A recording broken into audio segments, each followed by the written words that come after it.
세상에는 세상에 살아가는 여러 사람들의 모습을 보면 때때로 누군가의 말 한마디나 또 살아가면서 접한 어떤 글귀 하나가 그 사람의 삶을 완전히 뒤바꾼 사례들이 있습니다. 애플의 창업자이자 CEO였던 스티브 잡스는 대학을 중퇴한 후에 방황하다가 인도 여행 중에 얻은 여러 가지 경험들과 또 스테이 헝그리, 스테이 플리시, 배고픈 상태로 머물러라, 어리석은 상태로 머물러라. 그러니까 항상 갈망하고 바보처럼 도전하라는 의미를 담은 이 글귀를 접하고는 그것이 그의 삶에 크게 영향을 끼쳐서 그가 혁신적인 기업가로 성장하는 데 큰 역할을 했다고 합니다. 또 미국의 유명한 방송인이자 세계에서 가장 영향력 있는 여성으로도 불렸던 오프라 윈프리는 어린 시절에 가난 속에서 학대를 받았지만 모든 일에는 이유가 있다라는 이 명언을 믿고 그것을 붙잡고는 그 모든 어려움을 극복해 왔고 또 자기 길을 그를 통하여 개척할 수가 있었다고 합니다. 또 남아프리카 공화국의 최초의 흑인 대통령이자 흑인 인권 운동가로서 세계 인권 운동의 상징적인 인물이 된 넬슨 만델라라고 하는 인물은 인종차별에 맞서 싸우면서 27년간 옥살이를 하기도 했지만 그가 수감된 중에 접했던 윌리엄 어니스트 헬리엣이 인빅터스의 한 구절인 나는 내 운명의 주인이고 나는 내 영혼의 선장이다 라는 이 글귀를 통해서 위로를 얻고 그의 이 투쟁을 포기하지 않고 끝까지 싸워나갈 수가 있었다고 합니다. 그 외에도 여러 가지 유명한 사람들의 삶 속에 그에게 영향력을 끼쳤던 이런 메시지들이 있다는 것을 우리는 때때로 확인을 할 수가 있습니다. 어떤 대단한 위인이나 어떤 성공자들의 말이 아니라도 누군가가 어린 시절에 접한 부모의 말 한마디, 친구의 말 한마디, 또 선생님의 말 한마디가 그의 삶을 완전히 바꾸는 사례가 있다는 것을 우리는 때때로 접합니다. 그러면 너무나 이상한 일이 한 가지가 있습니다. 한낱 우주의 먼지와도 같은 어리석고 악한 인생의 말 한마디, 우리와 동일한 인생의 생각을 담은 말 한마디, 글귀 하나가 누군가의 삶을 완전히 바꿀 정도의 영향력을 발휘하기도 한다면 창조주 하나님의 권능의 말씀 앞에서 우리들의 삶이 변화되지 않는다는 것은 너무나 이상한 일이라고 할 수가 있을 것입니다. 이전에 우리가 하나님이 없던 삶에서 하나님을 알게 되고 하나님의 자녀로서 변화받았지만 우리 죄 백성들이 하나님을 섬기는 우리의 신앙생활 속에서 변화되어 가야 하는 모습은 우리 주님의 그 아름다우신 형상에 이르기까지 우리가 태초의 아담 안에서 잃어버렸던 하나님의 형상을 회복하기까지 우리는 회복되고 변화되어 가야 합니다. 이러한 우리가 날마다 하나님의 권능의 말씀을 대하면서도 급속하게 변화되지 않는다는 것은 정말로 이상한 일이 아닐 수가 없습니다. 성경을 보면 하나님의 말씀은 살았고 운동력이 있어서 좌우에 날선 어떤 검보다도 예리하여서 우리의 혼과 영과 관절과 골수를 찔러 쪼개기까지 한다고 말씀을 하시고 하나님은 말씀하시기를 하늘의 비와 눈이 하늘에서 내려서는 다시 그리로 돌아가지 않고 땅을 적시어서 식물이 자라게 하고 씨를 뿌리는 자에게는 씨앗을 주고 먹는 자에게는 양식을 주며 하나님의 보내신 그 뜻을 이루어가는 것처럼 하나님의 입에서 나온 말씀도 헛되이 하나님께로 다시 돌아가는 법이 없고 하나님의 뜻을 이루며 하나님께서 보내신 일을 행하며 형통하리라고 하나님은 말씀하십니다. 하나님은 성경에 우리를 향하신 축복의 말씀들을 만가지로 기록하셨다고 말씀을 하십니다. 하나님께서 성경에 주신 이 말씀들은 의미 없는 글귀 하나하나가 아니라 이 한 말씀 한 말씀이 우리를 하나님의 형상에 이르기까지 아름답게 변화시키시고 축복하시고자 하시는 하나님의 뜻이 담겨있는 권능의 말씀입니다. 무에서 유를 창조하는 권능의 말씀, 창조의 말씀을 우리가 대하는데 한낱 사람의 글귀 하나의 영향을 받는 우리가 하나님의 말씀을 인하여 그 말씀이 우리 안에 날마다 떨어지는데도 급속하게 변화가 되지 않는다는 것, 하나님의 형상을 급속하게 회복되어 가지 않는다는 것은 정말로 이상한 일이 아닐 수가 없는 것입니다. 왜 이런 이상한 일이 일어나는 것일까요? 성경은 우리 주의 백성들의 심령을 하나님의 말씀의 씨앗이 심기워서 열매 맺는 밭에 비유를 하시는데, 하나님께서는 오늘 본문의 말씀을 통하여서 우리에게 하나님께로 돌아오라고 말씀을 하시면서 우리의 마음을 기경하고 가시덤불에 파종하지 말라고 말씀을 하십니다. 세상에는 하나님의 말씀의 능력을 풍성히 힘입고 지극히 아름답고 능력 있는 삶을 살아가는 주의 백성들이 많이 있습니다. 우리 또한도 신앙생활 속에서 많은 하나님의 아름다운 은혜들을 입어왔지만 때때로 간증들을 통하여서 또 이런 말씀 가운데 누군가의 아름다운 삶을 접하고 또 책들을 통하여서 삶을 접하고 그것을 인하여서 도전을 받기도 하고 우리도 그런 것을 사모하기도 합니다. 그러나 너무나 많은 경우에 그것은 사모함에서 그치게 되고 그것이 우리가 그가 받은 아름다운 은혜들을 똑같이 입게 하는 데 이르러 가지 못하는 경우가 참 많이 있습니다. 그런데 우리가 생각해야 할 것은 그 아름다운 주의 종들, 아름다운 주의 백성들이 입은 그 은혜, 그의 삶 속에서 열매 맺은 하나님의 말씀은 우리에게도 동일하게 떨어져서 심기우고 있다는 것입니다. 동일한 하나님의 권능의 말씀이 두 밭에 떨어졌는데 하나는 풍성한 열매를 맺어가고 하나는 그 열매를 온전히 맺어가지 못한다면 아마도 그 열매 맺지 못하는 밭에 문제가 있을 가능성이 높다는 사실을 우리는 생각해야 할 줄로 믿습니다.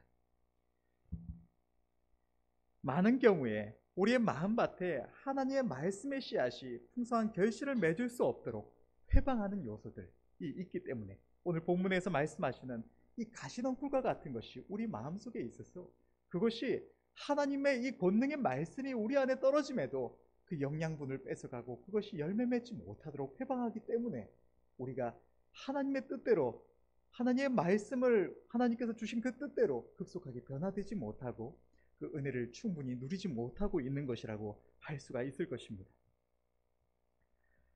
하나님께서 오늘 본문의 말씀을 통해서 우리의 마음을 기경할 것과 기경되지 않은 밭에 씨앗을 뿌리지 말 것을 말씀을 하십니다. 씨앗은 하나님의 말씀입니다. 하나님께서는 우리에게 우리의 마음밭을, 우리가 하나님의 말씀을 대할 때에 우리의 마음밭을 기경하지도 않고 거기다가 하나님의 말씀의 씨앗을 뿌리지 말라고 말씀하시는 것입니다. 만일 하나님의 말씀을 날마다 대하면서도 예배 때에 수많은 말씀을 들으면서도 우리의 삶이 그에 합당하게 급속하게 변화되어 가고 있지 않다면 우리의 마음밭의 상태가 바로 이 기경되지 않은 밭, 가시덤불과 돌덩이가 널려있는 이러한 밭과 같은 상태에 있을 수가 있는 것입니다. 하나님의 말씀을 들을 때에 그것을 들어도 마음에 잘 와닿지가 않는다면 하나님의 말씀에 순종하는 일이 내가 하고 싶은 다른 일들, 당장 해야만 할 것 같은 다른 어떤 일들의 우선순위가 밀리고 하나님의 말씀 앞에 겸손히 순복함이 잘 되지 않는다면 또는 지금 내가 가진 어떤 염려와 걱정들, 불안이나 내 삶의 문제들이나 내가 하고 싶은 일들이 내 마음에 너무나 크게 자리 잡고 있어서 잠잠히 하나님의 말씀을 생각하며 그 앞에 순종하는 일이 어렵다면 우리의 심령에 잡초와 돌멩이가 무성하여서 하나님의 권능의 말씀이 제대로 심기우지 못하고 있는 것이라는 사실을 우리는 깨달아야 할 줄로 믿습니다. 이러한 상태의 마음밭에서는 하나님의 말씀이 풍성하게 열매를 맺지 못합니다. 우리의 마음밭이 충분히 기경되지 못하고 우리 안에 하나님께서 주신 이 축복의 말씀, 권능의 말씀이 열매 맺지 못하도록 해방하는 가시덤불과 바위덩어리들이 있다는 것을 깨닫는다면 우리는 즉시로 오늘 주의 말씀에 순종하여 우리의 마음을 기경해야 할 줄로 믿습니다. 하나님의 말씀인 성경은 공감복음서의 씨 뿌리는 비유와 시편 1편의 말씀을 통해서 하나님의 말씀의 씨앗이 우리의 마음밭에서 열매 맺지 못하도록 하는 요소가 무엇이 있고 어떠한 마음밭에 하나님의 말씀이 떨어져야 풍성한 열매를 맺는지 우리의 마음밭을 어떻게 기경해야 하는지를 나타내고 있습니다.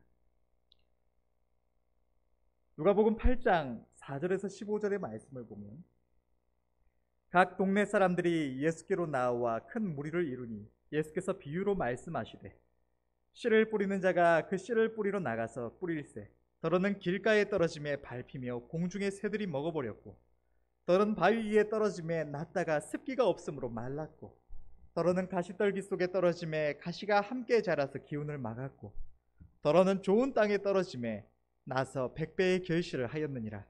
이 말씀을 하시고 외치시되 들을 귀 있는 자는 들을지어다.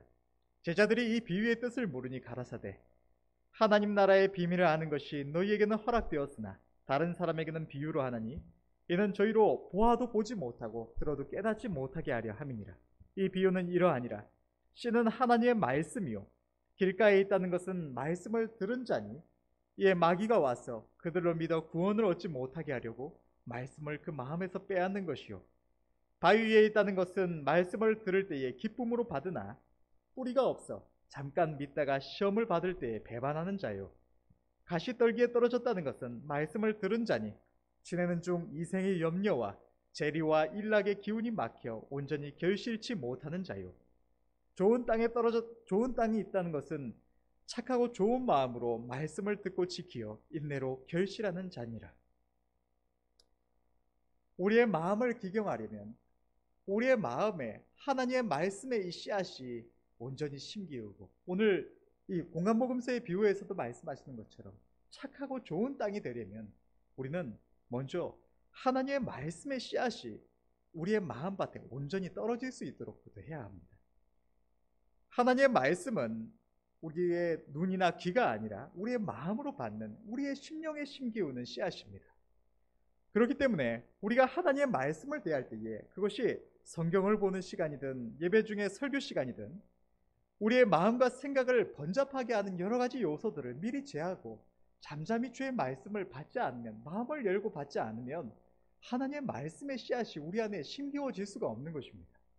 내가 지금 하고 싶은 일들 또 지금 내가 살아가는 와중에 내 삶에 있는 여러 가지 문제들 내가 해결해야 할 일들 또 직장에서 무언가 하려고 하는 일들 또 내가 꿈꾸며 소망하는 일들 이런 세상의 여러 가지 요소들 말씀을 하고 싶은 것들이 우리의 마음속에 가득히 차 있으면 하나님의 말씀을 진지하게 대하고 그 말씀을 곰곰이 묵상하고 그 앞에 순종할 수 있도록 온전히 받는 일이 불가능에 가깝다는 것입니다.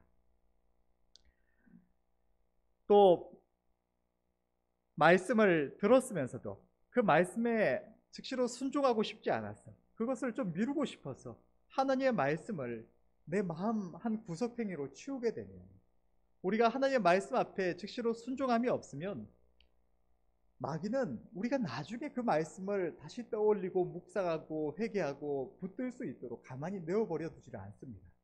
그렇기 때문에 하나님께서는 이 씨 뿌리는 비유를 통해서 이렇게 우리의 마음밭에 온전히 떨어지지 않은 씨앗 이것이 길가에 떨어진 씨앗과 같아서 마귀가 그 말씀이 결실치 못하도록 속히 와서 낚아채어 간다고 말씀을 하시는 것입니다. 그렇기 때문에 우리가 하나님의 말씀을 받아서 이 풍성한 결실을 맺으려면 우리는 언제나 하나님의 말씀을 대하기에 앞서서 세상의 여러 가지 번잡한 생각들 내 마음을 채우고 있는 여러 가지 번잡한 생각들과 염려와 근심들을 다 내려놓고 그 말씀을 마음으로 받아 생각하고 즉시로 그 앞에 화답해야 하는 것입니다. 두 번째로 우리의 마음을 기경하려면 우리는 우리의 마음밭에 돌들을 치워야 합니다. 하나님의 모든 말씀은 끝까지 믿음으로 붙드는 자에게 역사되는 말씀입니다. 아무리 오랜 신앙생활을 해도 믿음으로 하나님의 말씀을 붙들고 거기에 나를 온전히 맡겨보지 않으면 우리는 하나님의 말씀의 역사를 제대로 경험할 수가 없습니다. 우리가 하나님의 말씀 앞에 설 때에 그것은 때때로 내가 그 말씀을 붙들면 내 삶에 문제가 생길 것처럼 느껴지는 경우가 참 많습니다. 인간적으로 생각할 때에 내가 그냥 이 말씀을 붙들면 마치 그것이 무슨 광신인 것처럼 아무 세상에서 이성적이지 못한 행동인 것처럼 이대로 하면 내가 내 삶에 큰 문제가 생기지 않을까 이런 염려들이 닥쳐옵니다.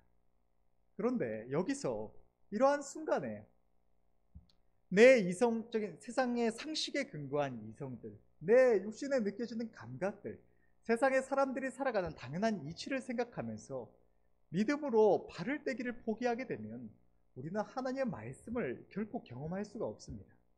하나님의 말씀은 나의 삶을 온전히 주의 말씀 앞에 내어드려서 맡기는 자, 주의 말씀을, 약속의 말씀을 붙들고 내 삶을 완전히 맡기는 자에게만 역사되는 말씀이기 때문입니다.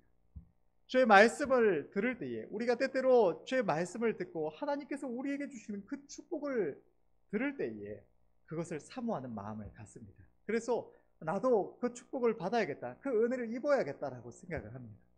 그러나 그렇게 말씀을 붙들고 살겠다고 하다가 내가 때때로 내 삶에 어떤 어려움이 닥쳐올 때, 내가 지금 어떻게 조치를 취하지 않으면 문제가 생기지 않을까 싶을 때에, 또 때로는 내 어떤 원래 살아가던 삶을 인하여서 어떤 귀찮게 느껴지거나 힘들게 느껴질 때에 그것을 포기하게 되면 우리는 결코 하나님 말씀을 경험할 수가 없다는 것입니다.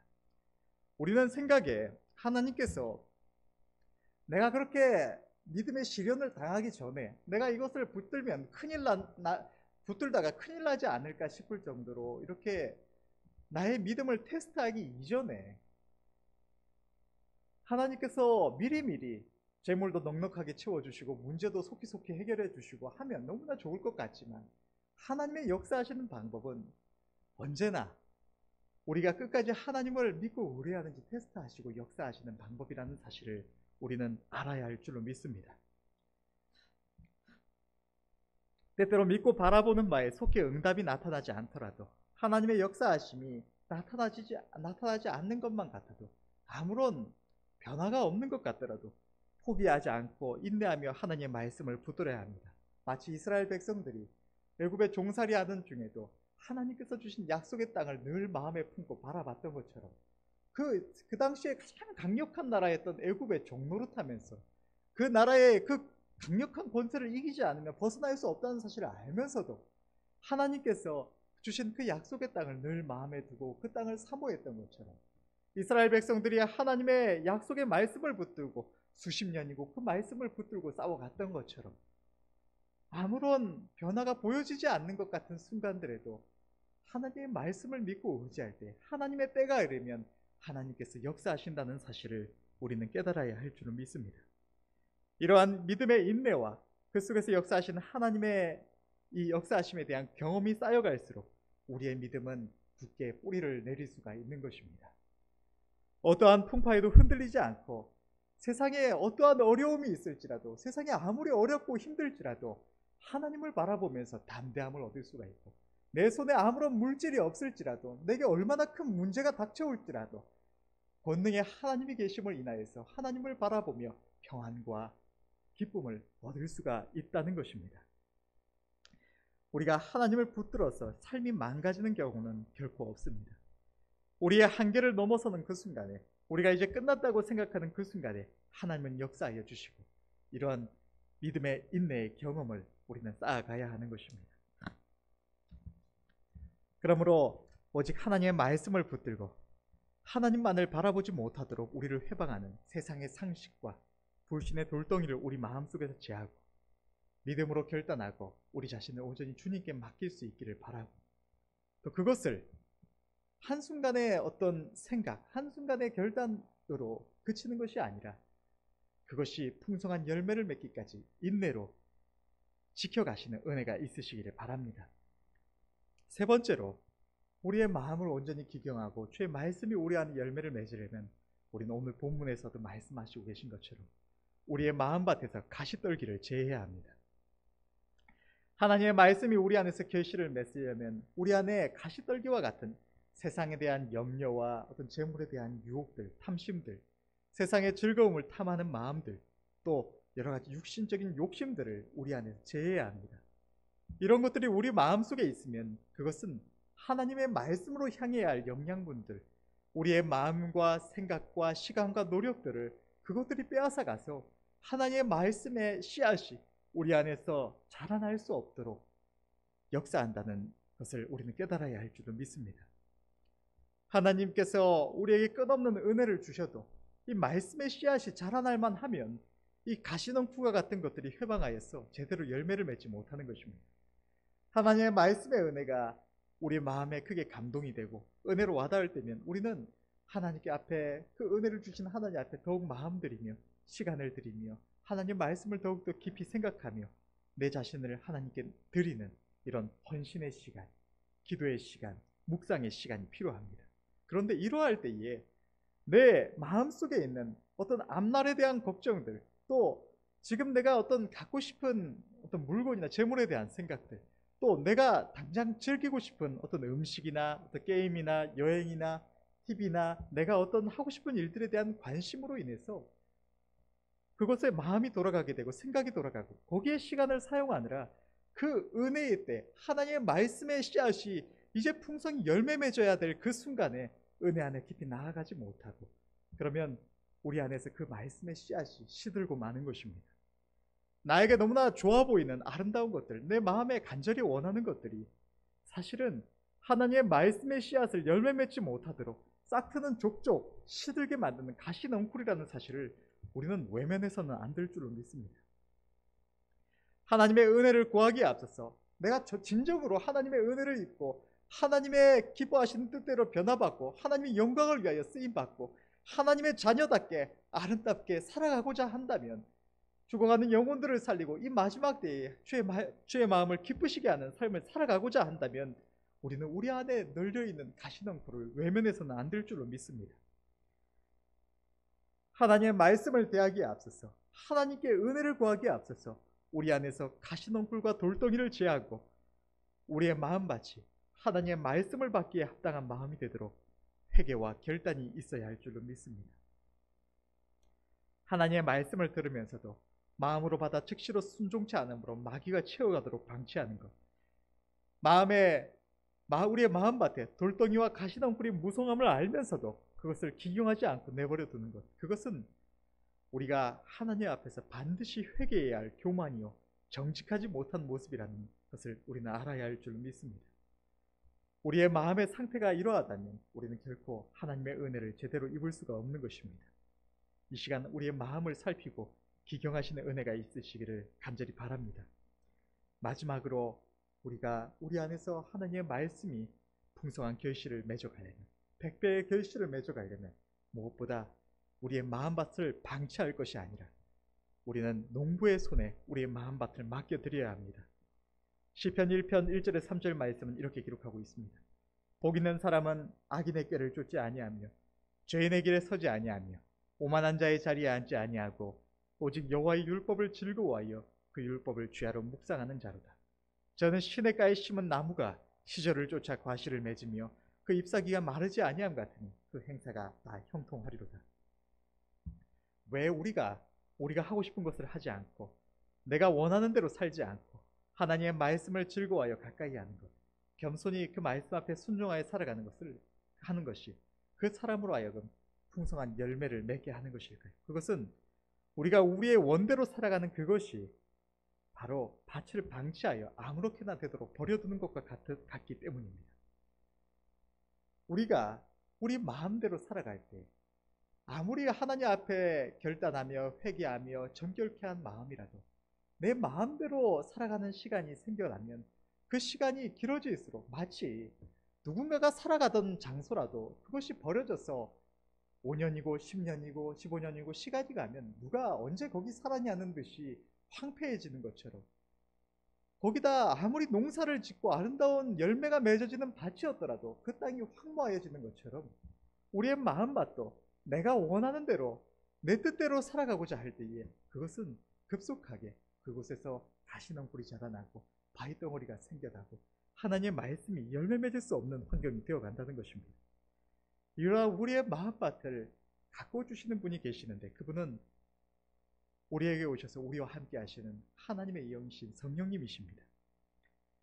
방치된 밭에는 잡초만 무성하고 시간이 갈수록 그곳이 밭이라는 사실도 생각조차 못하게 될 뿐입니다.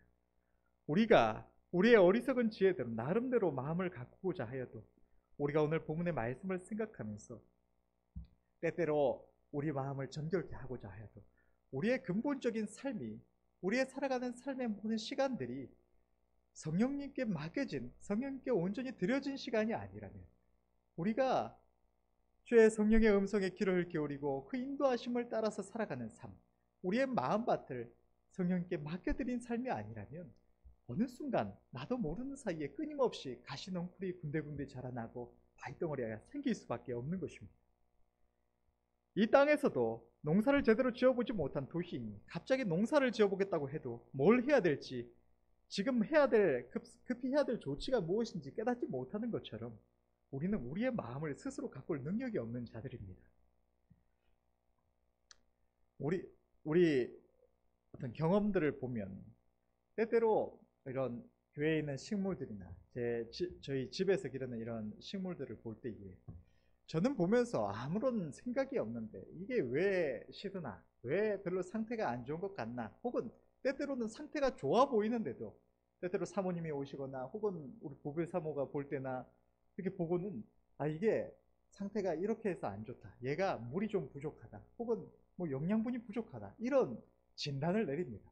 나는 전혀 생각할 수가 없는데 이게 보면 이게 멀쩡한 거 아닌가 싶기도 하고, 또 이게 물이 부족해서 이렇게 죽어가나, 이렇게 물을 많이 안 줘서 얘가 이렇게 시들어가나 싶은데 사모님은 보고 말씀하시기를 이거 물을 너무 많이 줘서 시들어가는 것이다, 이렇게 말씀하셨던 기억이 있습니다.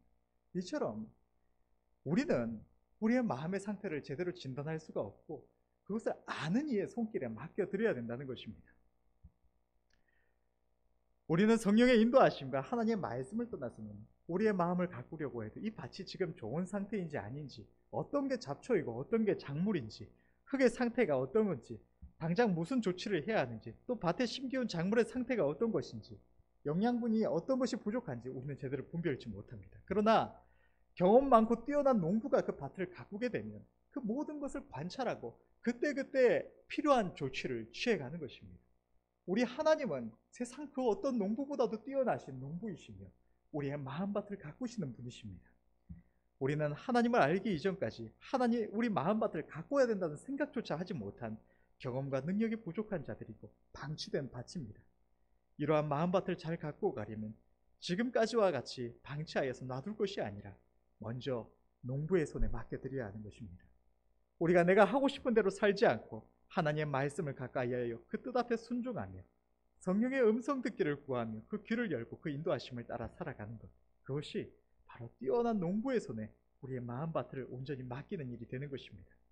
그러면 농부는 때를 따라 필요한 조치를 취하며 그 밭을 잘 가꾸어서 그곳에서 백배의 결실이 맺을 수 있도록 역사하여 주시는 것입니다.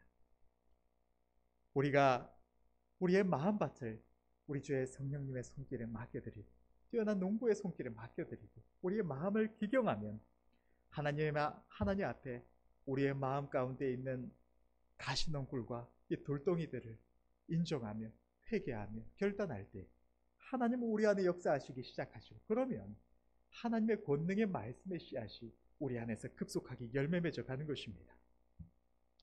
하나님의 말씀이 우리 안에서 열매를 맺을수록 우리의 삶은 반드시 아름답게 변화될 수밖에 없습니다. 세상에 그 어떤 지혜로운 사람이 계획하여도, 아무리 능력 있는 사람이 계획하여도 갈 수 없는, 절대로 생각조차 할 수 없는 지극히 아름다운, 세상이 감당할 수 없는 하나님의 자녀다운 아름다운 삶을 우리는 살아갈 수가 있게 되는 것입니다. 이전에 아무리 부끄러운 삶, 연약한 삶, 무능력한 삶, 어리석은 삶을 살아갔을지라도 하나님의 말씀의 씨앗이 심기우고 열매 맺게 되면 그 사람은 반드시 변화될 수밖에 없는 것입니다.